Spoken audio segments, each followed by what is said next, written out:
আপনারা জানেন আগামী ত্রয়োদশ সংসদ নির্বাচনের তফসিল ঘোষণার পর থেকেই মনোনয়ন সংগ্রহ, মনোনয়ন দাখিলের আনুষ্ঠানিক কার্যক্রম শুরু হয়েছে। আগামী 29 তারিখ মনোনয়ন দাখিলের শেষ সময়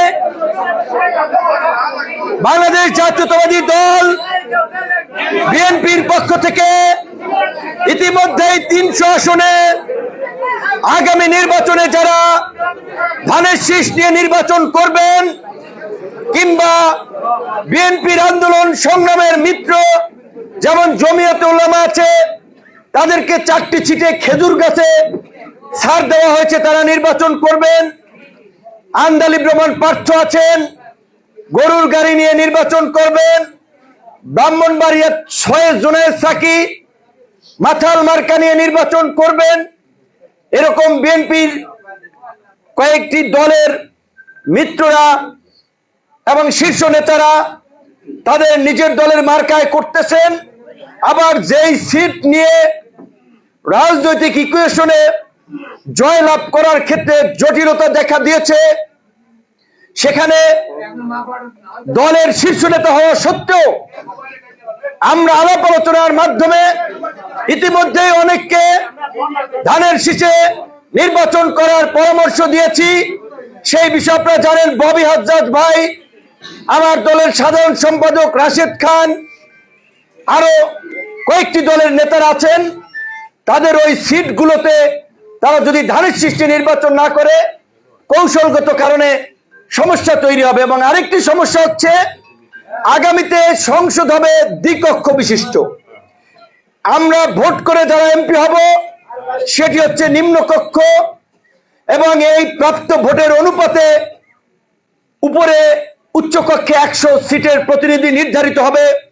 কাজেই সেই জায়গা থেকেই জোটের মিত্রদেরকে বিএনপি অনুরোধ করেছে যে নিম্ন কক্ষের মতো উচ্চ কক্ষেও যেন আমাদের সংখ্যাগরিষ্ঠতা থাকে, সরকার পরিচালনায় যেন আমাদের সমস্যায় পড়তে না হয়।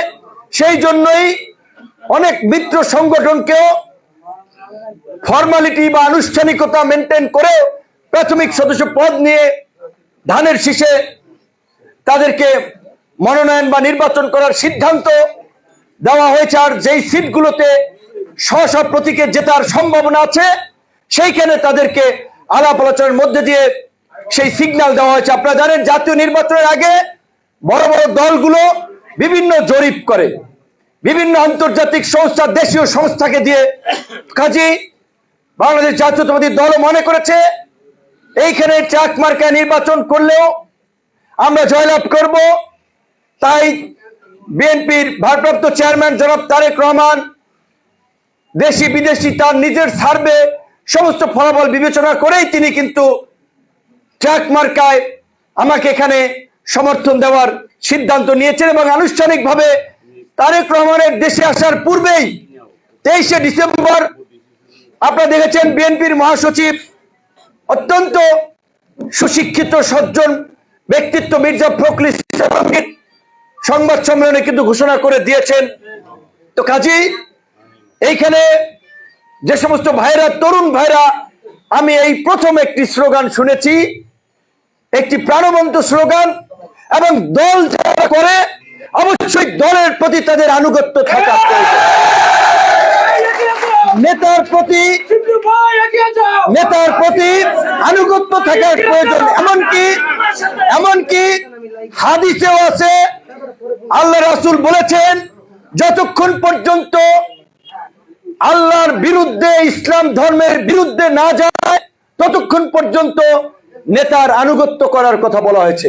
আপনারা জানেন, তাবলিগে একজন আমির থাকে, এমনকি 2 জন মানুষ যদি দাওয়াত দিতে যায় একজনকে আমির মেনে যায় যে সে নেতা। এই নেতার আনুগত্য, দলের প্রতি কমিটেড থাকা প্রত্যেক দল, বিএনপি শুধু নয়, প্রত্যেক দলের নেতা কর্মীদের উচিত। তো এইখানে যে স্লোগানটি শুনেছিলাম, আমাদের বাইরে স্লোগান দিয়েছিল, কি স্লোগান? তারেক রহমানের সিদ্ধান্ত চূড়ান্ত। আমি আপনাদেরকে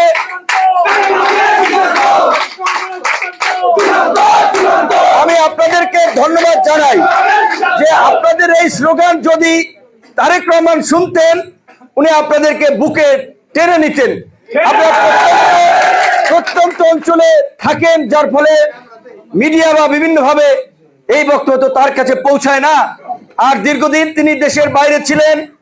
দেশের বাইরে থেকেও বিএনপির মতো একটি দলকে সুসংগঠিত করেছেন, রাষ্ট্র পরিচালনায় ক্ষমতা গ্রহণের জন্য প্রস্তুত করেছেন।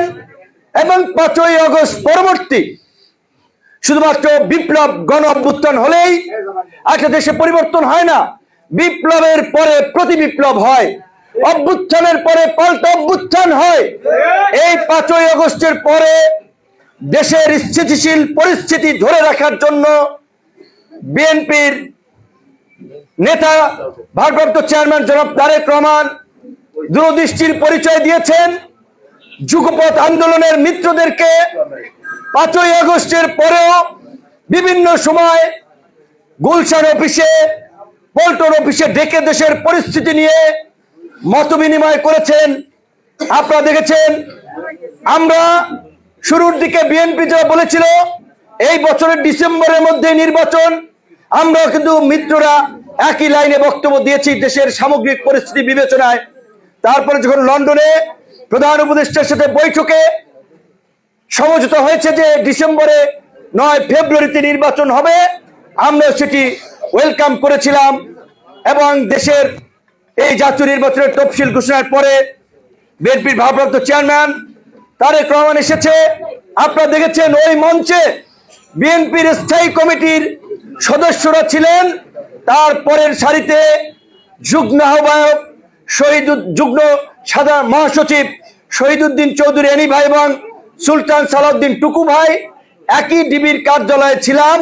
তারা দুইজন উপস্থাপনায় ছিল, আর কোন বিএনপির নেতৃবৃন্দ ছিল না। কিন্তু ছোট বড় অনেক দলের নেতৃবৃন্দ ছিল, সেই সংখ্যা বিএনপি নেতাদের চেয়ে ডাবল। সেই সম্মানটা তিনি দেখিয়েছেন। প্রথম তিনি দেশের মাটিতে পা দিয়েই তার মিত্রদের খোঁজ খবর নিয়েছেন, তাদেরকে এই যে একটি ঐতিহাসিক সমাবেশ আপনারা যারা গিয়েছেন তারা বলতে পারবেন এটি বাংলাদেশে এই পর্যন্ত যে সমাবেশ হয়েছে এরকমের সমাবেশ বাংলাদেশে আর কখনো হয় নাই। এটি সত্য, এত লোকের উপস্থিতি সামনে কবে কে করতে পারে আমরা সেটি জানি না। আমরা দেখেছি এয়ারপোর্ট থেকে আমরা অপেক্ষায় 3 ঘন্টা ধরে শুনি এই এসে পড়ছে, কিন্তু মানুষ ছেলে আসতে পারতেছিল না। মানুষের একটা আবেগ অনুভূতি যারা জাতীয়তাবাদী দল করে স্বাভাবিকভাবে 17টি বছর তাকে না দেখে, ইভেন অনেক তরুণরা সরাসরি তার কথা না শুনেও ছাত্র দল যুব দলে যুক্ত থেকেছে, বিএনপির হয়ে রাজপথে আন্দোলন সংগ্রাম করেছে। সেই সংগ্রাম করতে গিয়ে নির্যাতিত হয়েছে, মামলা খেয়েছে, জেলে গিয়েছে, তো মৃত্যুবরণ করেছে। আজকে আমাদের এই আলোচনা থেকে একজন ব্যক্তির কথা স্মরণ না করলে আমাদের অকৃতজ্ঞতা হবে। সেটি হচ্ছে এই জনপদে বিএনপিকে সৃষ্টি করার জন্য, পয়দা করার জন্য যিনি কাজ করেছেন, আমাদের সবার শ্রদ্ধেয় জনাব আলহাজ শাহজাহান খান সাহেব। এবং দেখেছেন শেষ পর্যন্ত তিনি এই আওয়ামী লীগের আমলে রাজনৈতিক কর্মসূচিতে অংশগ্রহণ করতে গিয়েই সন্ত্রাসীদের দ্বারা, দুর্বৃত্তদের দ্বারা আক্রান্ত হয়েছিলেন, হামলার শিকার হয়ে হসপিটালে চিকিৎসাধীন অবস্থায় মৃত্যুবরণ করেছেন। এটা তার একটা শহীদ মৃত্যু।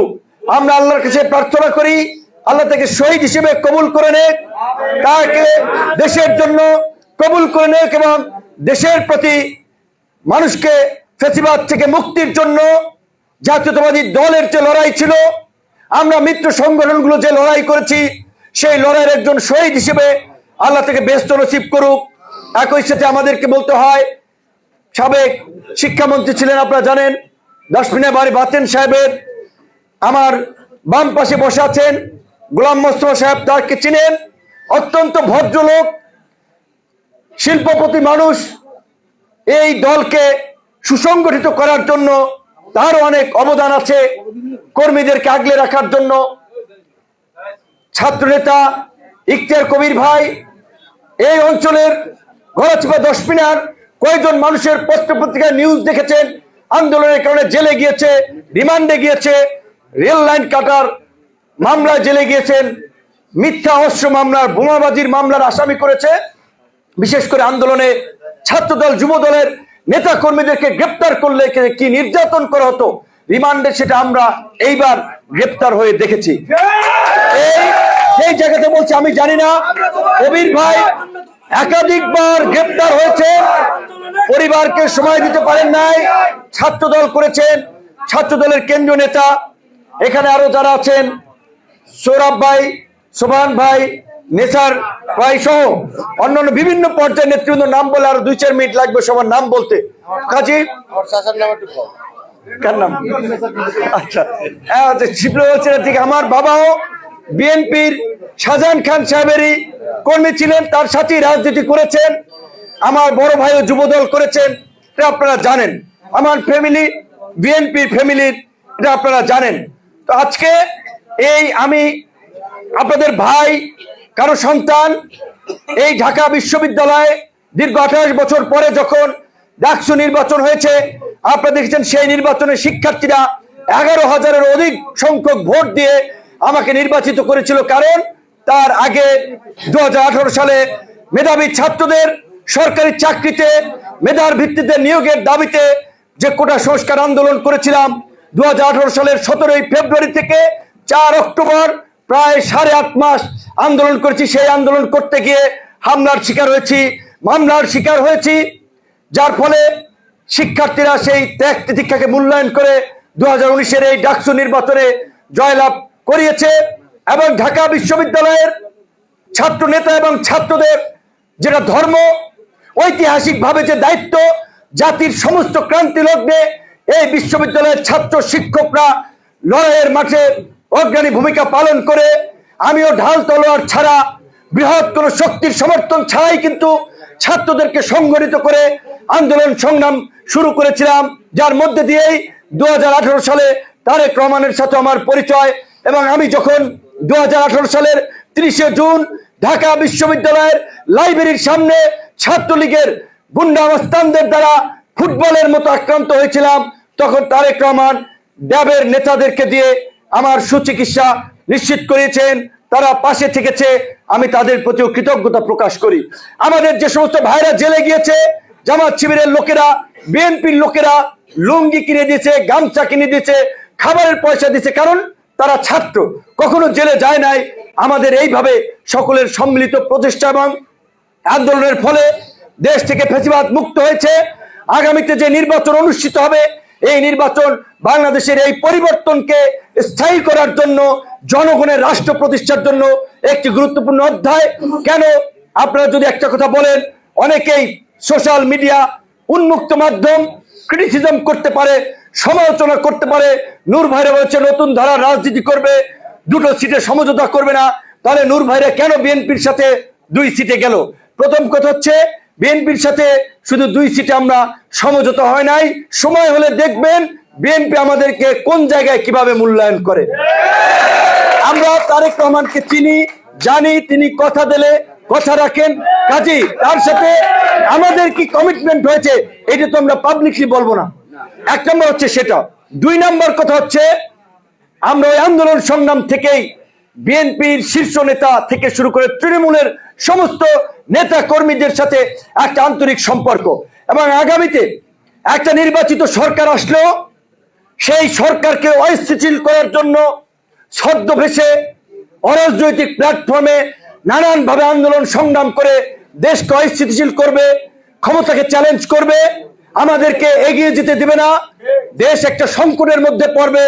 এই যে আপনারা দেখেছেন কিছুদিন আগে আমাদের আন্দোলন সংগ্রামের একজন তরুণ সৈনিক ওসমান হাদিকে প্রকাশ্য দিবালোকে গুলি করে হত্যা করেছে, এবং তার হত্যার প্রতিবাদে কিভাবে সারা দেশের মানুষ ফুঁসে উঠেছিল।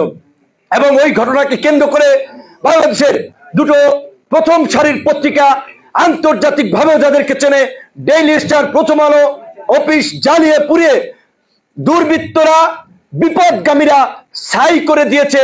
এই ধরনের ঘটনা যদি ওই দিন আরো চলতো, তারপরে দেখতেন কেউ কেউ পরের দিন টেলিভিশনে ঘোষণা দিয়া ফেলাইতো দেশ আজকে এক গভীর সংকটে, বিসমিল্লাহির রহমানির রহিম, এই সংকটে আমরা দায়িত্ব নিতে বাধ্য হচ্ছি। আলামত বুঝতে এই ঘোষণা, সবাই তো কথার মর্মার্থ বুঝেন নাই, সিনিয়র নেতৃবৃন্দ বুঝছে। অর্থাৎ তৃতীয় পক্ষের হস্তক্ষেপ কিন্তু শুরু হয়ে যেত।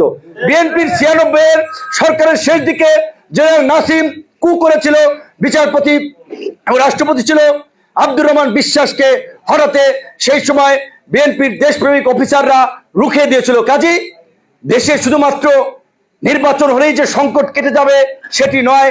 তাই আমরা মনে করি আমরা যারা যুগপৎ আন্দোলন করেছি তাদের দায়িত্ব আমরা আলাপ আলোচনা করে যে 31 দফা রাষ্ট্র সংস্কারের কর্মসূচি দিয়েছিলাম সেটার পূর্ণাঙ্গ বাস্তবায়ন, আগামী 5 বছরে একটি স্থিতিশীল সরকার দেশে প্রতিষ্ঠিত করে দেশের উন্নয়ন, মানুষের নিরাপত্তা এবং বিশ্ব অঙ্গনে বাংলাদেশকে একটি স্থিতিশীল রাষ্ট্র হিসেবে পরিচয় করিয়ে দেওয়া, তুলে ধরা, যাতে আমাদের দেশে বিদেশি বিনিয়োগ আসে, আমাদের দেশকে সবাই নিরাপদ মনে করে। তাই আমরা দেখেছি এই মুহূর্তে বিএনপি ব্যতীত কোন রাজনৈতিক দল ক্ষমতায় এসে এই দেশকে চালাতে পারবে না, দেশকে স্থিতিশীল রাখতে পারবে না। তাই আমি ব্যক্তিগতভাবে কি পেলাম কিংবা আমার দল কয়টা সিট পেল এর চেয়ে আমাদের কাছে প্রাধান্য দেশের মানুষের, দেশের ভবিষ্যৎ রক্ষা করা, দেশের স্বাধীনতা সার্বভৌমত্ব রক্ষা করা। তাই আজকে এখানে ভাগ বাটোয়ারা চাওয়া পাওয়ার কোনো বিষয় নয়, দেশ এবং জাতির বৃহত্তর স্বার্থে আমরা সিদ্ধান্ত নিয়েছি বিএনপিকে আগামীতে ক্ষমতায় বসাতে হবে। আমাদের এই বিএনপির ধানের শীষের প্রার্থী সারা দেশের যারা, তাদেরকে সারা দেশের মানুষ, কারণ আমাদের যেহেতু দেশব্যাপী পরিচিতি আছে, জয়লাভ করাতে হবে। এবং বিএনপির মিত্র যে কয়েকজন যারা অন্য সিটে অন্য মার্কানে নির্বাচন করছে তাদেরকেই জয়লাভ করাতে হবে। তাই আমি আপনাদের সহযোগিতা চাই, আপনাদের আন্তরিকতা চাই। আমার অতীতের কোন আচার আচরণ ব্যবহারে কোথায় যদি কেউ কষ্ট পেয়ে থাকেন আমি তার জন্য ক্ষমা প্রার্থী। কিন্তু আমি এইটুকু বলতে পারি, আমার জ্ঞাত সরে আমি কাউকে আঘাত দিয়ে কথা বলি নাই। আমি সবসময় এলাকার মানুষ হিসেবে আপনার একটা বড় রাজনৈতিক দলের নেতা কর্মী সবার সাথে সুসম্পর্ক রাখার চেষ্টা করেছি। আমাদের এই আসনে বাংলাদেশ জাতীয়তাবাদী দল থেকে 2 জন মনোনয়ন চেয়েছিলেন। আমাদের ঢাকা বিশ্ববিদ্যালয়ের, আমি যে বিশ্ববিদ্যালয় থেকে পড়াশোনা করেছি, হাসান মামুন আমাদের সকলের সম্মানিত। আমরা তার যে বিএনপির পাওয়ার পিরিয়ড থেকে শুরু করে এই ক্রাইসিস মোমেন্টে বিএনপির রাজনীতি করেছেন, তারও অনেক ত্যাগ আছে। শিপলু ভাই, যার বাবা যিনি জীবনটাই দিয়ে গেল দলের জন্য, তিনি অনেক স্যাক্রিফাইস করেছেন।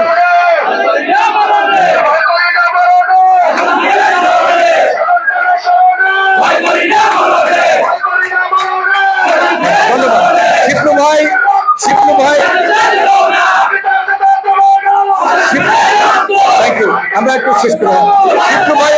শিপলু ভাইও মনোনয়ন প্রত্যাশা করেছিল, কিন্তু বিএনপি তার যৌক্তিকতা বিচারে দেশ এবং আগামীর সরকার রাষ্ট্র পরিচালনার বৃহত্তর স্বার্থ বিবেচনায় এখানে গণ অধিকার পরিষদের প্রার্থী হিসেবে আমাকে সমর্থন দিয়েছে।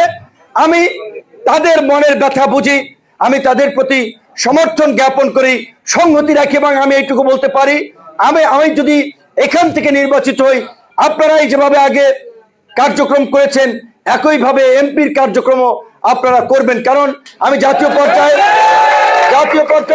রাজনীতি করি।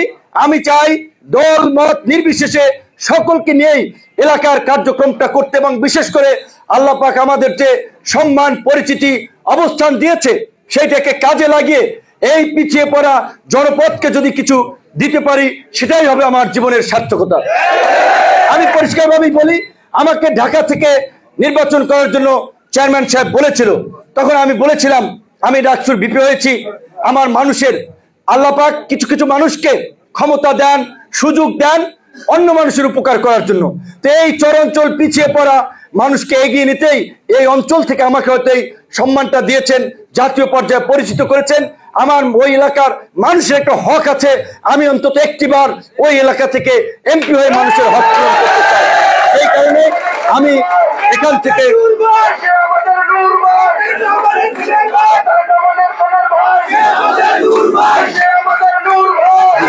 যেই কারণে এখান থেকে নির্বাচন করার সিদ্ধান্ত নিয়েছি। আপনাদেরকে আজকে দুটো কথা বলি, যে আপনারা শুনেছেন এই যে আপনাদের বহুল কাঙ্ক্ষিত ব্রিজ ইনশাল্লাহ এইটার সমস্ত কার্যক্রম হয়ে গেছে।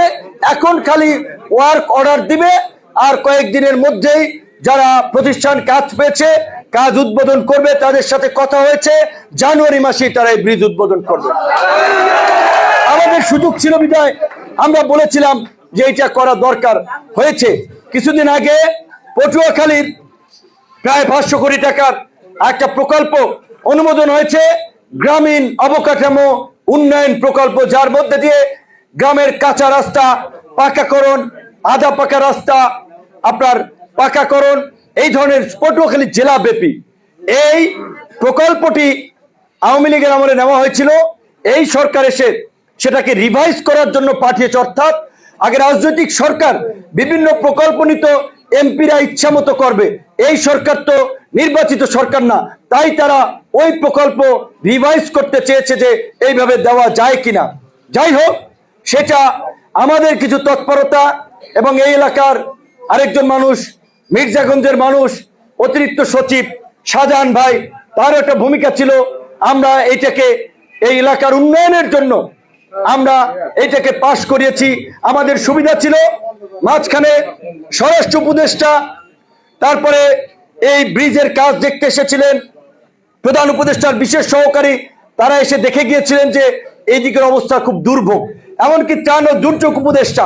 তো আমাদের পরিচিতি অবস্থানের কারণে এক জায়গায় ফোন দিলে একটা কথা শুনে, তো আমরা সেই পরিচয়টাকে, সেই ইমেজটাকে মানুষের কল্যাণে, এলাকার কল্যাণে ব্যয় করতে চাই। যেহেতু আনুষ্ঠানিকভাবে নির্বাচনের প্রচার প্রচারণা শুরু না হয়, আমরা এখনই ওয়ার্ড পর্যায়ে, ইউনিয়ন পর্যায়ে গণসংযোগ প্রচার প্রচারণা হয়তো ওইভাবে চালাচ্ছি না, কিন্তু এটা পরিষ্কার রাজনৈতিক দলের কর্মীরা চায়ের দোকানে আড্ডায় বসুক, জানাজায় যাক কিংবা বিয়ের অনুষ্ঠানে যাক, ওইখানে একটা রাজনৈতিক ভাব গাম্ভীর্য ফুটে ওঠে অটোমেটিক্যালি। তো কাজী আমরা অবশ্যই, আমি এইখান থেকে বলেছি, এই বক্তব্য সোশ্যাল মিডিয়ার মাধ্যমে সারা বাংলাদেশের মানুষের কাছে যাচ্ছে। আমি ধানের শীষের পক্ষে ভোট চাচ্ছি, ধানের শীষের প্রার্থীদেরকে জয়লাভ করার জন্য দেশবাসীকে আহ্বান জানাচ্ছি এই এলাকা থেকে এমপি হতে। তাহলে আপনারা ট্যাগ মার্কার পক্ষে ভোট চাইবেন না? আপনাদের প্রতি অনেক ধন্যবাদ এবং কৃতজ্ঞতা, বিশেষ করে শিবলু ভাইকে অনেক ধন্যবাদ। তার মেয়ে ঢাকা বিশ্ববিদ্যালয়ে আজকে পরীক্ষা ছিল, সেইটা রেখে তিনি আজকে আমাদের এই আসার কথা শুনে এইখানে থেকেছেন। সোবান ভাই, নেসার ভাই সহ, সৌরভ ভাই, শহীদুল ভাই সহ অনেকে, মোস্তফা সাহেব, এই বয়সে গাড়ির মধ্যে যে রাস্তা আসা খুব ডিফিকাল্ট, রফিক ভাই, কবির ভাই, তারা সবাই একটা ব্যস্ততার মধ্যে দিয়েও বলেছে যে তুমি জোটের প্রার্থী, আমাদের প্রার্থী, একা যাবো কেন, আমরাও তোমার সাথে যাব, তোমাকে আমরা একা যেতে দেবো কেন। এবং যেহেতু বিএনপি সমর্থন দিয়েছে, বিএনপির নেতা কর্মীদের সাথেও একটা মত বিনিময়ের প্রয়োজন।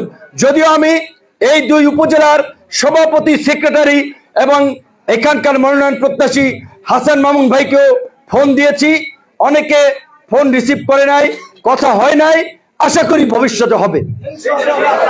তো আপনাদের যারা উপস্থিত হয়েছেন এখানে, আমাকে সম্মান দেখিয়েছেন, ইনশাল্লাহ তাদের কথা আমার মনে থাকবে। তাদের জন্য আমার যখন করার কিছু হবে, সুযোগ থাকবে, তার সবটুকু দিয়েই তাদের পাশে দাঁড়ানোর চেষ্টা করব, এইটুকু আপনাদেরকে অঙ্গীকার করতে পারি। সকলকে ধন্যবাদ এবং শুভেচ্ছা জানিয়ে আমার বক্তব্য শেষ করছি। আল্লাহ হাফেজ।